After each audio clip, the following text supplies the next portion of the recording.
કઈ છે એ વસ્તુ જે અહીં નથી મળતી? બધું જ મળી જાય છે, પરંતુ માં નથી મળતી. મા બાપ એવા હોય છે મિત્રો, જે જિંદગીમાં ફરી નથી મળતા. ખુશ રાખો એમને, પછી જુઓ સફળતાના દીપ ક્યાં નથી ઝળહળતા. અમારી ચેનલમાં તમારું સ્વાગત છે. આપણી આજની વાર્તા છે અંતિમ ઈચ્છા. હેલો રીખવ બેટા, હું તને કેટલા દિવસોથી ફોન લગાડી રહ્યો છું, પરંતુ તું તો કે ફોન ઉપાડતો જ નથી. બેટા, તું તો જાણે છે તારી મમ્મીની હાલત વિશે. એની તબિયત ઠીક નથી રહેતી. હવે તો એની હાલત વધારે બગડવા લાગી છે, પરંતુ પગ પર પડતા પડતા તને પર યાદ કરતી રહે છે. બેટા, થોડો સમય કાઢીને મમ્મીને મળવા આવી જા. વહુ અને બાળકોને પણ લેતો આવજે. તારી મમ્મી હિંમત હારી ગઈ છે અને તને મળીને તેને થોડી હિંમત આવી જશે. હજુ મનોજભાઈએ પોતાની આ વાત કહી જ હતી કે રીખવે પોતાની મજબૂરીનો અવગણવાનું શરૂ કરી દીધું. પપ્પા, આ અઠવાડિયે તો મને કોઈ છુટ્ટી મળી શકે તેમ નથી, અને તમને તો ખબર જ છે કે અહીં મારું નવું મકાન બનાવવાનું છે. મારે અહીં પણ દેખરેખ રાખવી પડે. મારું અહીં રહેવું ખૂબ જ જરૂરી છે.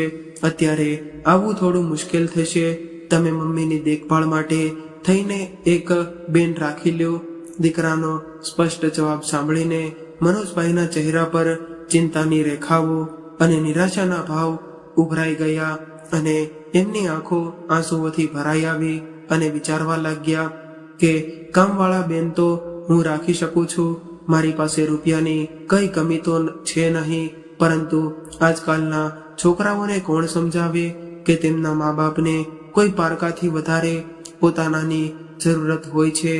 દિવસે ને દિવસે કેન્સરથી પીડિત ભાવનાબેનની તબિયત વધારે ખરાબ થઈ રહી હતી, અને મનોજભાઈના મનમાં એક ખૂણામાં હવે ડર લાગ્યો હતો. બીમાર પત્નીની દેખરેખ માટે તેઓ આખો દિવસ પોતાના પલંગની પાસે બેઠા રહેતા. ક્યારેક ક્યારેક તો ભાવનાબેન પૂછી લેતા, તમે રીખવને ફોન કરીને મારી તબિયત વિશે જાણ કરી કે નહીં? એવું કયું કામ છે જે પોતાની માંથી પણ વિશેષ છે? એના માટે સાંભળો છો, રીખવને રજા નથી મળી રહી, તો આપણે તેના ઘરે જતા રહીએ. થોડા દિવસોથી ખૂબ જ ઈચ્છા થઈ રહી છે છોકરાઓને મળવાની. એટલે મનોજભાઈ એમને ખોટો દિલાસો દેવા લાગ્યા અને કહ્યું કે તારા લાડલાઓએ અહીં આવવા માટે થઈને પૂરા 1 અઠવાડિયાની છુટ્ટીની અરજી કરી દીધી છે. એટલા માટે આવવામાં તો થોડો સમય લાગી રહ્યો છે. જોજે, રજા મળતા જ આપણને મળવા માટે દોડ્યો આવશે. એવું કહેતા મનોજભાઈ પોતાના દુઃખને છુપાવવા ફિક્કી હસી હસતા લાગ્યા, અને ખૂબ જ મુશ્કેલીથી પોતાના આંસુઓને રોકીને રૂમની બહાર નીકળી ગયા. હવે તો ભાવનાબેન પણ સમજી ગયા હતા કે આ બધી વાતો તેમના પતિ તેમનું મન રાખવા માટે કહી રહ્યા છે, નહીતર અમદાવાદ અહીંથી દૂર છે જ કેટલું.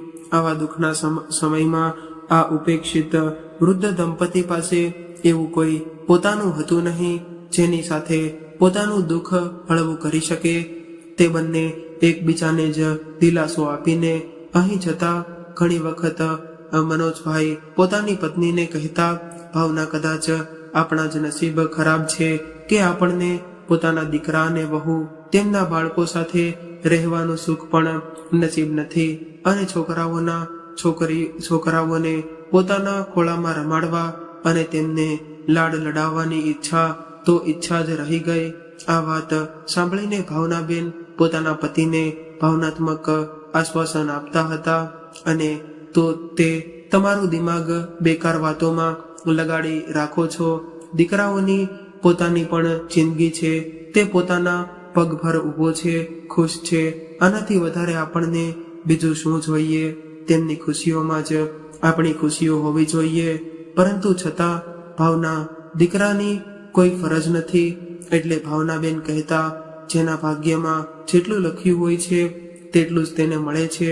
કદાચ આપણા ભાગ્યમાં સંતાનનું સુખ આટલું જ હતું. આપણે તેના આવવાની ખોટ આશા બાંધી બેઠા છીએ.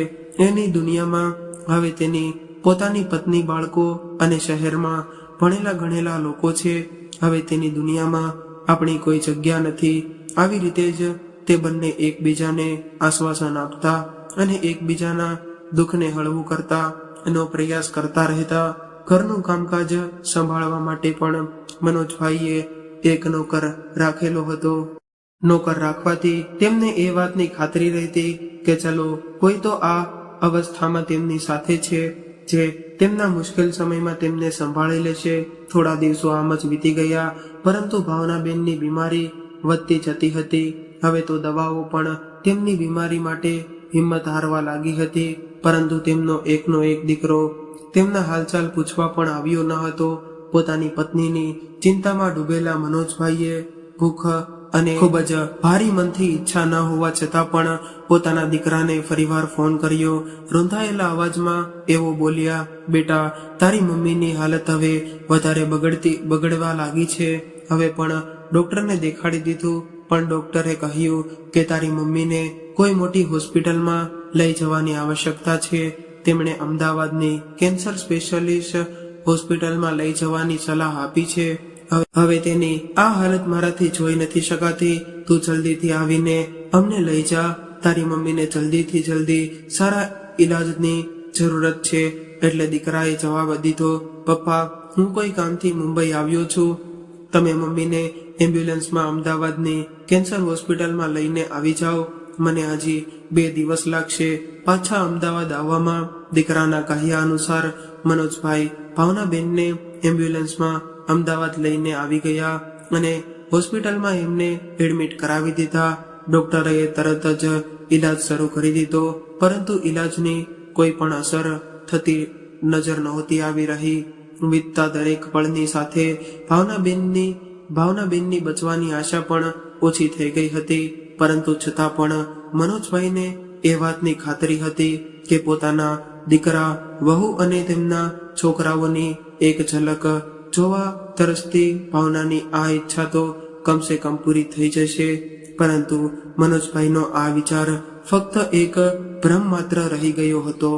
જેઓ હર દિવસ સૂરજ નીકળતા જ દરવાજા પર નજર રાખીને એક આશાભરી નજર સાથે પોતાના દીકરાની રાહ જોતા, પરંતુ રોજે રોજ તેમની આ આશા તૂટી જતી. હર એક વીતતો દિવસ હવે તેમને પોતાના દીકરાની દાનતનો અહેસાસ કરાવવા લાગ્યો. પછી એક દિવસ એવો પણ આવ્યો જ્યારે ડોક્ટરે ભાવનાબેનના ઠીક થવાની આશાને બિલકુલ નકારી દીધી અને મનોજભાઈને સાફ શબ્દોમાં કહી દીધું કે દવાખાનાના ઈલાજથી હવે તેમને પોતાના બાળકોના સાથની આવશ્યકતા છે. આ સાંભળીને મનોજભાઈ અંદર સુધી ભાંગી પડ્યા અને પોતાની પત્નીનો હાથ પોતાના હાથમાં લઈને દુઃખમાં ડૂબેલા મનોજભાઈ તેમની પાસે બેઠેલા હતા. ત્યારે ભાવનાબેને કહ્યું, સાંભળો છો, મને ખબર છે કે હું થોડાક દિવસોની જ મહેમાન છું. ખબર નહીં ક્યારે આ પ્રાણ નીકળી જાય. બસ મારી એક આખરી ઈચ્છા પૂરી કરી દો. મને મારા દીકરાઓથી મળાવી દો. મારા દીકરા અને તેના બાળકોનો ચહેરો ફક્ત એક વખત મારે જોવો છે. પોતાની પત્નીની આ વાત સાંભળીને મનોજભાઈનું હૃદય ચકનાચૂર થઈ ગયું અને ભાવનાબેનની ઈચ્છા પૂરી કરવા માટે તેમણે ફરી એક વખત ધ્રુજતા હાથે પોતાના દીકરાને ફોન કર્યો. પરંતુ રેખાવે આજે પણ ફોન ઉઠાવ્યો નહીં.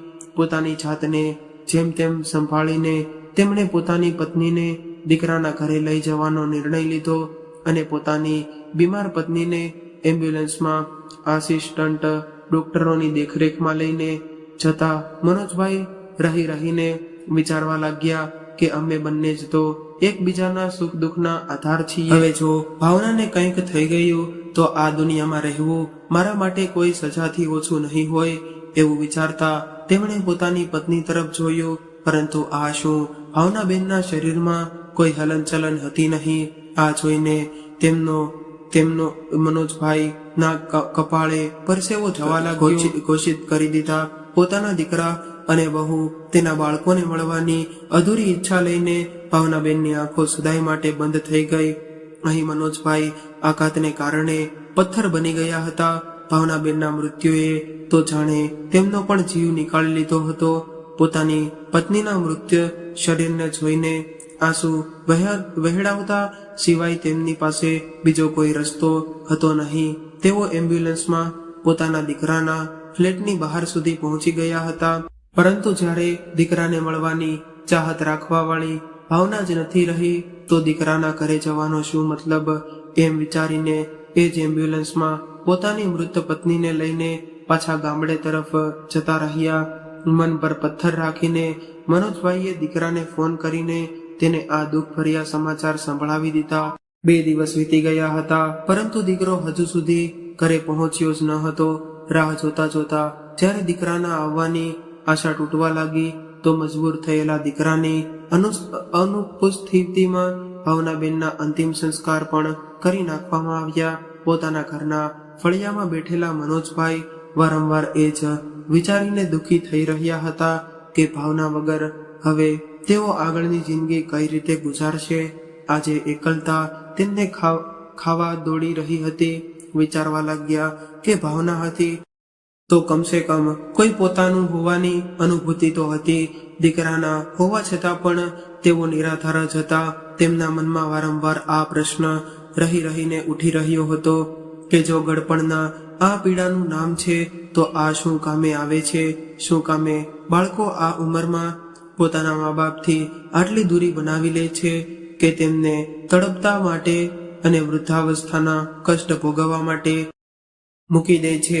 આજે મનોજભાઈની પત્નીનું મૃત્યુ થઈને 5 દિવસ વીતી ગયા હતા પરંતુ હજુ સુધી તેમના દીકરાએ આવવાનું જરૂરી ન સમજ્યું. વિચારવા લાગ્યા કે જ્યારે આ દીકરાને ભાવના તકલીફમાં જોતી તો તેમાં ચિંતામાં ડૂબી જતી હતી.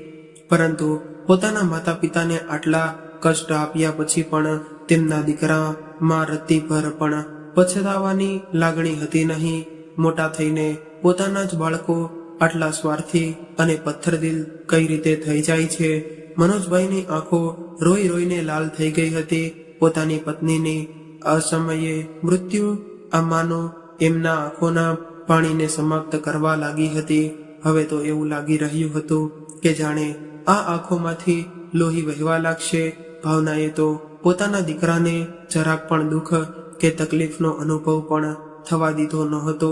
તો પછી તે તેની અંતિમ યાત્રામાં કેમ ન આવ્યો?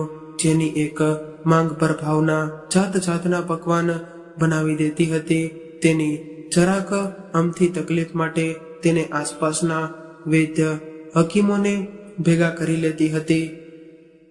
તેને સહેજ એવી છીંક પણ આવતી તો તરત જ તેને ડોક્ટર પાસે લઈ જતી હતી.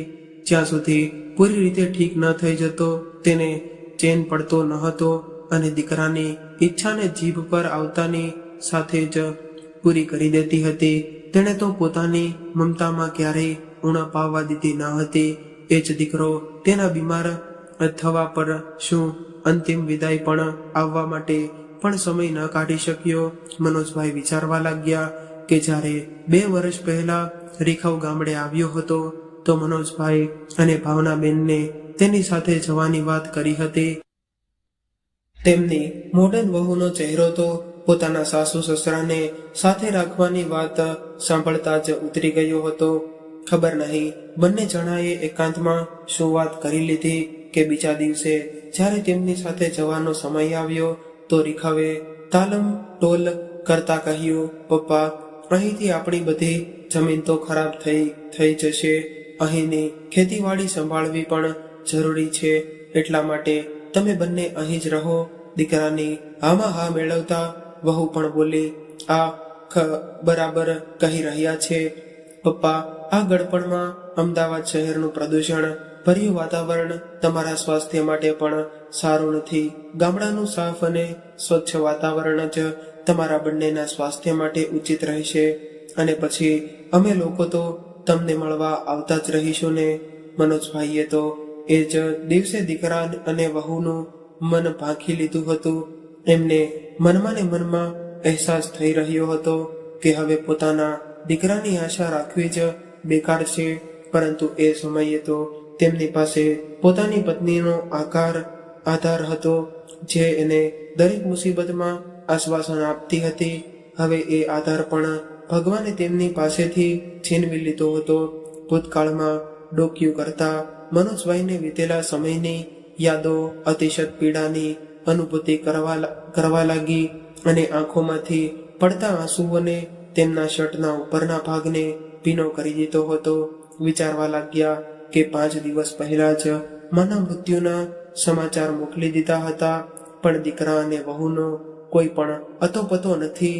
આ 5 દિવસના અંતરાલમાં તેમણે એક એક ક્ષણ કેવી રીતે કાપી તે તેમની હાલત પર સાફ દર્શાવી રહી હતી. આસપાસ ભીડભાડ હોવા છતાં પણ મનોજભાઈ આજે એકાંકી થઈને પોતાના દીકરાની રાહમાં દમ તોડી રહ્યા હતા. પોતાની પત્નીના જવાનું દુઃખ અને દીકરાની ઉપેક્ષા સહન કરતા મનોજભાઈ અગાસી પર આંટા મારી રહ્યા હતા. અગાસી પરથી નીચે ફળિયા તરફ જોયો અને વિચારવા લાગ્યા કે આ ફળિયામાં ભાવનાની ખિલખિલાતી હસી ગુંજતી રહેતી હતી. અહીં જ અમારા દીકરાનું નાનપણ પર વીત્યું હતું. આ ફળિયું જ મારા હસતા ખેલતા પરિવારના અવાજોનું સાક્ષી હતું. પોતાની રીતે યાદોમાં ખોવાયેલા મનોજભાઈના વિચારો પણ એકાએક વિરામ લાગી ગયો. જ્યારે ગામની વચ્ચે થઈને નીકળવા વાળા રસ્તા પર કોઈ ગાડીઓ જોરદાર બ્રેકનો અવાજ આવ્યો. પોતાના દીકરાના આવવાની આશા લઈને તેમણે ગાડી તરફ જોયું તો બાજુવાળા મનોહરભાઈનો દીકરો પોતાની પત્ની અને દીકરાની સાથે તે ગાડીમાંથી ઉતરી રહ્યો હતો. જે બાજુના ગામડામાં જ નોકરી કરતો હતો. પોતાના દીકરાને આવતો જોઈને મનોહરભાઈ તરત જ બહાર આવ્યા અને તેમણે પોતાના પૌત્રને ઝડપથી તેડી લીધો. અને મનોજભાઈ જે છત પર ઊભા આ નજારો જોઈ રહ્યા હતા તે વિચારવા લાગ્યા કે આજ સુખ તો મારી ભાવનાની ઈચ્છા હતી. પોતાના દીકરાને ફક્ત એક વખત મળવા માંગતી હતી. પોતાના પુત્રને આલિંગનમાં બંધ કરવા માંગતી હતી.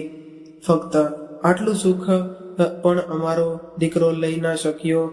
પોતાની મરતી માને બધાના દીકરાઓ થોડા દિવસોની નોકરી પછી પોતાના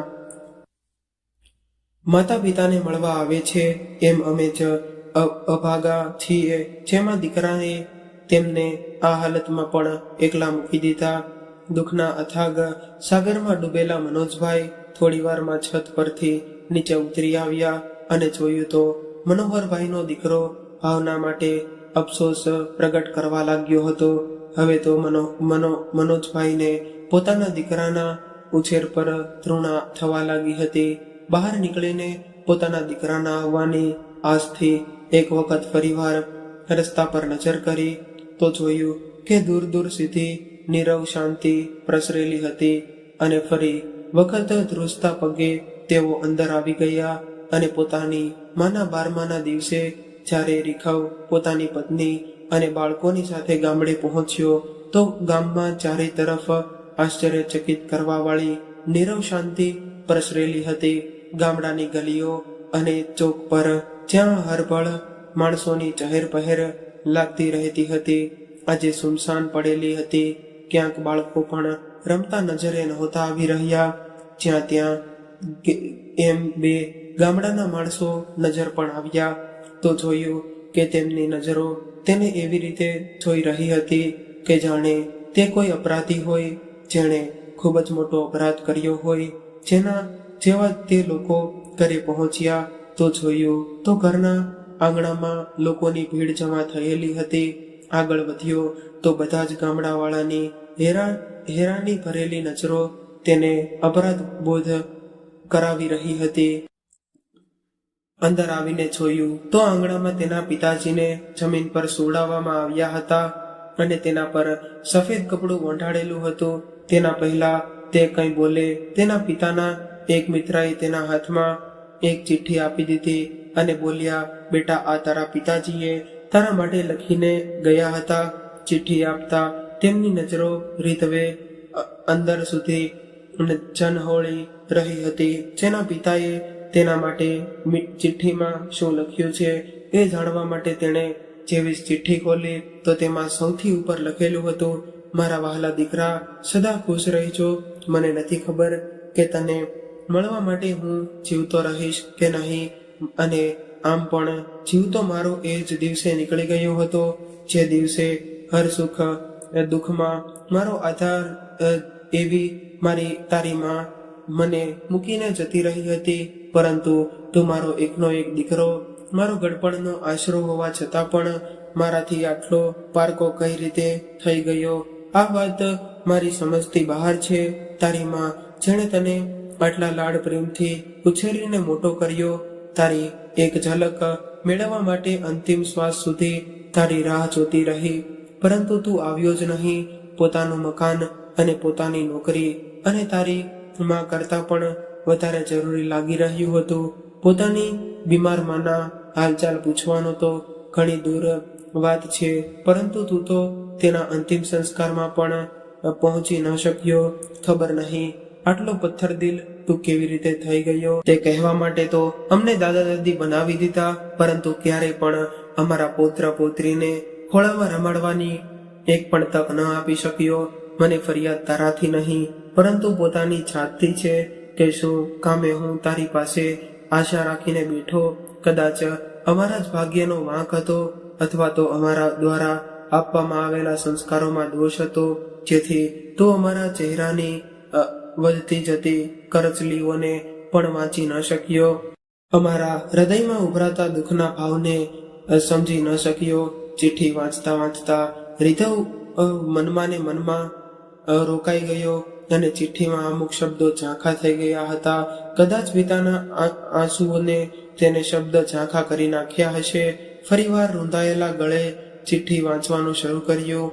અને બેટા, મારી ભગવાનને પ્રાર્થના છે કે જે દુઃખ અમને આ અવસ્થામાં સહન કરવું પડ્યું, એવું દુઃખ ભગવાન બીજા કોઈ માતા પિતાને ન દેખાડે. પરંતુ આપણા સમાજમાં આજકાલ વૃદ્ધોની સ્થિતિને જોતા મેં અનુભવ્યું છે કે મારા જેવા બીજા ઘણા બધા વૃદ્ધ માતા પિતા એવા છે જેમને તારા જેવી સંતાનના કારણે નરક કરતા પણ વધારે ખરાબ જિંદગી જીવવી પડે છે. એટલા માટે આ દુનિયા છોડીને જતા પહેલા હું એ લોકો માટે કંઈક કરી જવા માંગુ છું. મને માફ કરજે, કેમ કે મેં મારી બધી જ જમીન અને આ મકાન વૃદ્ધાશ્રમને દાન કરી દીધું છે. પરંતુ મારી આ દિલથી ઈચ્છા છે કે જેવી તે અમારી સાથે કર્યું છે એવું તારી સાથે ન થાય. વૃદ્ધાવસ્થા અને એકલતાની વ્યર્થા શું હોય છે એ મારાથી વધારે બીજું કોઈ સમજી ન શકે. મારા જીવનના અંતિમ સમયે મેં ખૂબ જ કષ્ટો સાથે વિતાવ્યું છે. આજે હું પોતાના જીવનનો સૌથી મોટો નિર્ણય લેવા જઈ રહ્યો છું. હું તારી પાસે મારા શરીરને મૂર્ખાંગી દેવાનો અધિકાર છીનવું છું. અને ચિઠ્ઠી વાંચતા રીખવના હાથ અને અવાજ ધ્રુજવા લાગ્યા હતા, છતાં પણ તેણે વાંચવાનું ચાલુ રાખ્યું. પત્રમાં આગળ લખ્યું હતું, આમ પણ અસીમ દુઃખોને સહન કરતા બળી તો હું પહેલા જ ગયો હતો. આ હાડ માંસનું શરીર તો ફક્ત દેખાવ માત્ર છે. બેટા, તું પોતાની માની અંતિમ ઈચ્છા તો પૂરી ન કરી શક્યો, પણ હું ઈચ્છું છું કે તું મારી આ ઈચ્છાઓનું સન્માન કરતા મારા મૃત શરીરને કોઈ હોસ્પિટલમાં દાન કરી દે, જેથી આ નશ્વર શરીર કોઈ જરૂરતમંદના કામમાં આવી જાય. બની શકે તો મને માફ કરી દેજે. ચિઠ્ઠી વાંચીને રીખવના ચહેરા પર અસીમ દુઃખના ભાવ તરવા લાગ્યા, અને પોતાના ઘૂંટણ પર બેસીને તે જોર જોરથી રડવા લાગ્યો. પરંતુ હવે આ પૂછવા માટે ઘણું બધું મોડું થઈ ગયું હતું. બહારથી એમ્બ્યુલન્સનો અવાજ આવ્યો, અને તેના પિતાના મૃત શરીરને ઉપાડીને લઈ જવા લાગ્યા. એક એક કરીને બધા સગા સંબંધી અને ગામના લોકો પણ જતા રહ્યા. મિત્રો, હકીકત તો એ છે કે માતા પિતાને ગળપણ એટલું કમજોર નથી કરતું જેટલું સંતાનોનું વર્તન તેમને કમજોર કરી દે છે. મા બાપ તો એ ઘટાદાર વૃક્ષ છે જે ફક્ત દેવાનું જાણે છે, જેમની છત્ર છાયામાં બાળકો સુરક્ષિત રહે છે. એક મા બાપ જ છે જે તમારી પ્રગતિ જોઈને ખુશ થાય છે. આજે તમે જે કંઈ પણ કરો છો તેની પાછળ તે લોકોનો જ ત્યાગ છે. તમે અચાનક મોટા નથી થઈ ગયા. તમને મોટા કરવામાં માં પોતાનું શરીર ઘસી નાખ્યું છે, અને બાપે ધૂમ ધખાડતા તડકામાં પોતાનું શરીરને તપાવ્યું છે. જે વૃક્ષે તમને નાનપણમાં પોતાનો છાંયડો આપ્યો, તેના પાંદડા સુકાવા ન દેતા. તેમને પણ પોતાના સ્નેહ અને પ્રેમનું ખાતર જરૂર આપજો. પોતાની મધુર વાણી અને વ્યવહાર રૂપી પાણીથી સિંચાઈ રહેજો. કેમ કે જ્યારે છાંયડો દેખાવા વાળું વૃક્ષ નથી રહેતું તો આંગણામાં તડકો આવવા લાગે છે. કોઈકે ખૂબ જ સરસ કહ્યું છે, કેમ ભૂલી ગયા તમે? માની મમતા અને પિતાનો પ્રેમ અપાર. એમણે જ તમારા માટે જે તપ કર્યું તેને યાદ તો કરો એકવાર. તો મિત્રો, આ કહાની, આ વાર્તા કેવી લાગી તે કોમેન્ટ કરીને જરૂરથી જણાવજો. અને જો વાર્તા ગમી હોય તો લાઈક કરીને વધુમાં વધુ શેર પણ કરજો. અને આવી જ અવનવી વાર્તા સાંભળવા માટે ચેનલને જરૂરથી સબસ્ક્રાઇબ કરજો. ખૂબ ખૂબ આભાર.